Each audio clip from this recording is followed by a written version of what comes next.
এখানে অনুমান 20 কেজি ধান আছে। এটা বানাইতে আমার 1 সপ্তাহ সময় লাগে।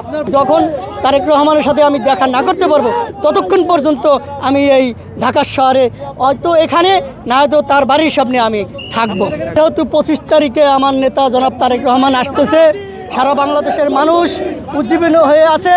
যেহেতু তারেক রহমান আসবে বাংলাদেশের মাটিতে, এই 25 তারিখে বাংলাদেশ জাতীয়তাবাদী দলের একজন সে আগামীতে রাষ্ট্রনায়ক হবে, প্রধানমন্ত্রী হবে, সেই জন্য আমরা এখানে চলে আসছি।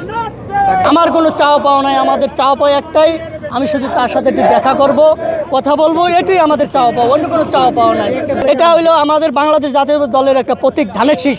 যেহেতু এটা আমার না, এটা বাংলাদেশ জাতীয়তাবাদী দলের কর্মী আমি একজন, সেজন্য এই ধানের শীষ নিয়ে আপনাদের মিডিয়া ভাইয়ের মাধ্যমে দেখেন বিভিন্ন জেলায় আমি কিন্তু প্রোগ্রাম করি, এই ধানের শীষের প্রতীক নিয়ে থাকি। কেন? জিয়াউর রহমান এই ধানের শীষ এনেছিল বাংলাদেশে, সেই ধানের শীষ নিয়ে বেগম খালেদা জিয়া সে নির্বাচন করেছে, প্রধানমন্ত্রী হয়েছে। জনাব তারেক রহমান আগামীতে এসো নায়ক, সে প্রধানমন্ত্রী হবে। সারা বাংলাদেশের মানুষ 12 তারিখে ভোট দিয়ে জয়যুক্ত করে সংসদে পাঠাবে, প্রধানমন্ত্রী হবে। সেটাই হলো জনগণের আশা, আকাঙ্ক্ষা, চাওয়া পাওয়া।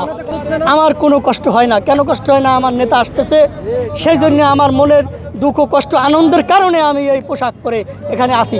যতক্ষণ আমার এখানে থাকার প্রয়োজন আমি থাকবো ইনশাআল্লাহ।